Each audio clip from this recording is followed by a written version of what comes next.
What's up, guys? This is your Socal fishing forecast for Thursday, March 17th. This is the Chasing Pelagics channel, bringing back the Socal fishing forecast for this is our first show of the year. Welcome to the new 22 fishing season, guys. Glad to be back. If you didn't know, we actually finally launched a real website, and you can find all of our videos, links, online store, links to all of our social media as well, all in one place, chasingpelagics.com. A couple of topics to cover before we get into things tonight that have happened over a little break. First, Fred Hall show canceled. Doesn't sound like it's coming back. If you guys didn't make it out to the PCS show at the Orange County Fairgrounds, great turnout. Sounds like it's going to be even bigger next year, so make sure you check that out. Lobster season is ending here, and you need to turn in your lobster report cards. If you look right here, if you don't turn in by April 30th, $21.60 fine. But let me tell you from personal experience that if you have your lobster report card, make sure you fill it out before you start fishing. Otherwise, it's a $425 fine, even though it's only $21.60 if you don't turn it in, because that makes sense. But anyways, this is the more important issue. CARB is having their hearing on March 24th regarding Tier 4 diesel engines, and this is, I think this is the decision-making one. So they heard all the comments that they wanted to hear last one. They're going to think about it, and now it's time for them to decide. If you didn't notice over the break or wintertime, when the boats are doing their haul-outs, a lot of guys are repowering, and they're putting in the Tier 3 diesel engines, mainly because Tier 4 isn't available for most of these boats. And the unique thing about this program that most people don't know is that the sport fishing boat owners actually get grant funds for these motors. So typically, money that comes from fines, such as like the Volkswagen Dieselgate, that money gets pooled up and they distribute it to people in the form of grants, specifically businesses. So they'll take some of that money. Some of it will go to, for example, diesel trucks in the port, making sure that they're Tier 4 or switching them over to electric. They'll take it to upgrade construction equipment in the ports, or upgrade commercial vessels that are in the ports. So they distribute that money however they see fit, and you can apply for it. Typically, they'll get the engines for free or close to free, and then obviously you got to do all the work putting them in, which is the hard part of all things. So anyways, you can RSVP to this meeting. Last time there were so many people that came on, and it locked up. So I would recommend the audio only. I don't think we really need to watch, but at least if you want to listen in, hear what they have to say. But we'll see what happens. Hopefully they'll make some concessions, but if not, it is what it is. So quick look at our weather. Although the temperatures look semi-decent, we are in springtime mode, and things are very dynamic. So if you think you're going to take your boat out, make sure you check the weather and marine forecast rather soon before you leave, because these things change often and frequently in the spring and in the fall. So just be careful out there. Quick look at our windy.com wind model here. And as you can tell, Thursday doesn't look too bad inshore here. Moderate wind swell on the outside coming through, but a lot of wind protection from the islands. As you can tell, we got a little bit of an eddy here going, and then it just turns onshore Friday. And this thing, it's been varying quite a bit here, so don't take this thing for granted for what it is. Like I said, these things change pretty quickly. Some of the forecasts here are calling for some pretty significant winds here, so I wouldn't recommend going out this weekend if it were up to me. So keep that in mind. Since we're on the topic here, let's talk about El Nino, La Nina, and where we currently are. As I mentioned last year, that we had a chance to double dip into La Nina or come back to neutral, and we got right past the threshold and we went right back to La Nina. So we did a double dip here.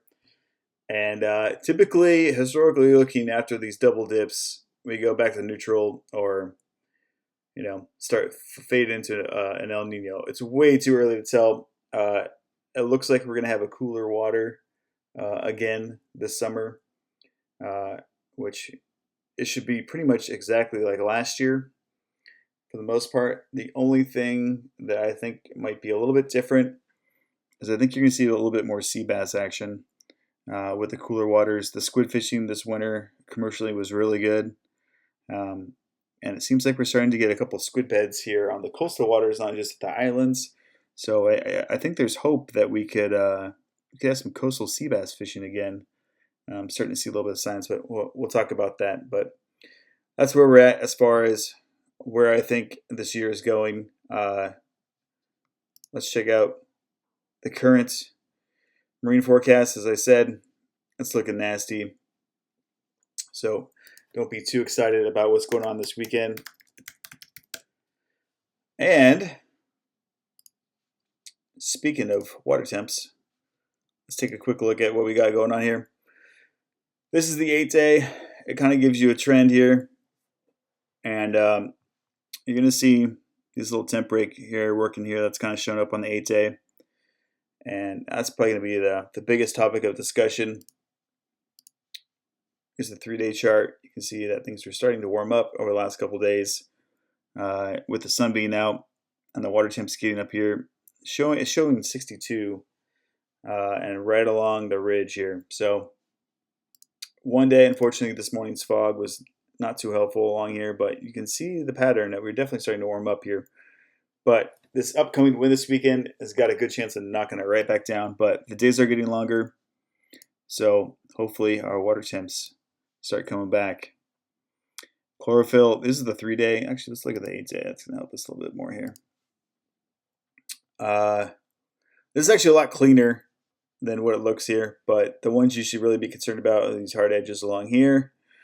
And when I talk about these hard edges, I talk about temp breaks. You're having a firm line between two different areas of water being warmer or colder than the other, typically either 0.7 to 1 degree or more, in a short range, say quarter mile or half mile. That's what we're talking about. Dirty water, clean water. This, like I said, this cleans up because of the clouds. It's a little mixed up. Let's see what the 3-day. Yeah, not really going to help you much, but the other day was looking a lot cleaner. More like this. This is probably a better chart to go. This is the 1-day, but you're going to get the idea. So more or less, we'll start with the Coronado Islands first. We'll kind of go backwards here than what we normally do, but it has some green water below here, and really this is kind of what's keeping the yellowtail from moving up into the islands. There's been a couple of spots of them, 1 or 2 caught here and there, but nothing crazy. They have been seeing them come up all the way to the 9 Mile Bank as well, and these have typically been down deep. So I like to call this what would be like wintertime yellowtail fishing, dropper loop, sardine, or on the iron. This is the type of fishing that you're going to be seeing for these things early on in spring, but not a whole lot of volume yet. This is still way too early to really get into. San Clemente Island. Although you probably won't be venturing here this week with the wind being up, there has been some squid, both in Pyramid Cove and at the dunes area. And usually when there's squid, there's predators around, including the yellowtail and sea bass. No one's seen the sea bass yet, but I don't know if anyone's really fished for them properly. But there is a ton of yellowtail, especially in the dunes area, and they're eating the squid. If you don't have squid, don't bother coming. That's all they want. They've been eating kind of like sea bass, early morning, 4 o'clock, 5 o'clock, and then just after sunrise, an hour or two, shuts off. And then that's pretty much it for yellowtail. I believe it was the Fury was out here fishing earlier this week, whacked them really good. So they know this area well, and they're seeing this stuff. So it's working pretty good. Catalina. We had some sea bass last month cut back here. There is some squid on the backside here. There's not a ton of it. You got a better chance of catching squid probably at the dunes, and there's a little bit in Pyramid. You're going to have probably a better time getting it to float at the dunes. The backside here, there is no squid boats, so you're going to have to make your own. If you can't get it to float, make sure you're using squid jigs. Try and find that squid bed on your sonar, and that'll help you locate this stuff. But, the typical spots on the backside typically produce. There was some good sea bass caught here, as I mentioned, last moon phase. And guess what moon phase it is? All right, coming up to the full moon, which is typically the best time for sea bass fishing, a couple of days before the full moon, a couple of days after, typically is the prime time for that. They have been quite catching them on the squid beds, anywhere from 80 to 120 feet of water. And then they've also been catching a couple in the daytime. If you're familiar with Catalina on the backside, when you get this current going along the shore, it turns up like a milky green color. You want to be fishing right on the edge of that color. You can try with sardines, but typically a mackerel on a bobber will work as well. You can try a cheeseburger rig, which is like a Salad 6X glow-in-the-dark jig, and then pin 2 squid through the treble hook, so it looks like 2 squid are mating, and you can just let those things hang. You don't want a real active bait. These things are kind of slow to eat and kind of lazy, but when they eat, they eat. So that's pretty much it as far as what's going on at the island. There has been a couple yellowtails seen. They're on the smaller grade, but nothing's really happening at Catalina yet. It's a little too early for that. Coastal sea bass, as I was mentioning, this is the time of year when we start to see some of the stuff get caught. And there was a sea bass caught earlier this week on the half-day boat out of Dana Point, and it wasn't particularly targeting it. It just kind of got lucky on a sardine, and got I think it was a 65-pound sea bass, so a really nice size one. This kind of happens along here every year. We just get like onesie, twosie fish, nothing wild. But the thing that intrigues me is that at Barn Kelp, which is the artificial reef that's just north of Oceanside here, kind of south of Box Canyon, which has had some pretty good yellowtail fishing back in the day during El Nino. They've been seeing a little bit of sign of squid. So if you can find that squid bed, you got a chance at catching a sea bass there as well. However, there is some commercial guys fishing this stuff, and they got their gill net set up too. So be careful navigating this stuff in the dark if you're going to set up and try and fish it with squid. I don't know if you can make squid here. I don't know if there's enough for that. Like I said, I haven't checked it myself, so I can't really tell you for sure how good it is. But I mean, like I said, if this is something you want to try, go for it. If you don't want to make the trek to the islands of the wind, I certainly would mess around with this versus taking a long, painful ride, especially with gas prices where they are today. So something to think about for the weekend. All right, now offshore, the last topic we're going to talk about. The Old Glory was out here fishing, and they decided to try looking for early season yellowtail and bluefin. Usually these guys get all inside information from the long range boats coming back up north. But I'll tell you, no secret, feel free to go back and look at our video from last year, our first video. And bluefin were spotted right here at the 60-mile bank. And this year, they're right near the 390. And you kind of see we got this little temp break happening here. So no surprise. This is kind of usually the first area that they show up. And they were able to find some Kilpatty yellowtail, which they had limits of.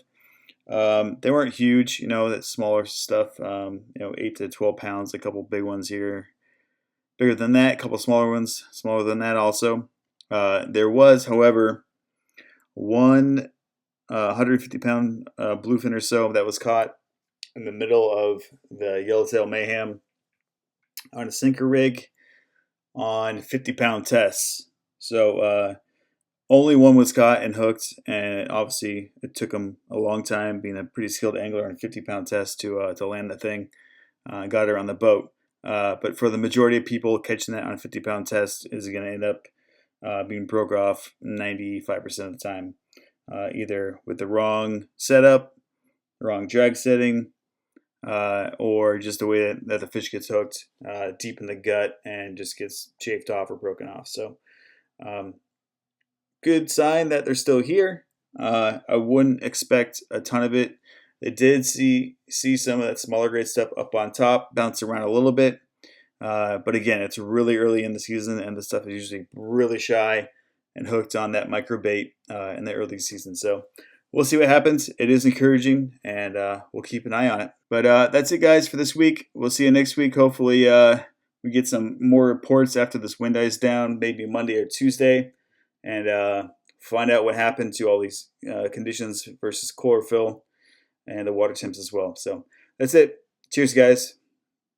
Hey, thanks for watching. Make sure you subscribe to the channel and check out our website and online store at chasingpelagics.com. And make sure you share the stoke.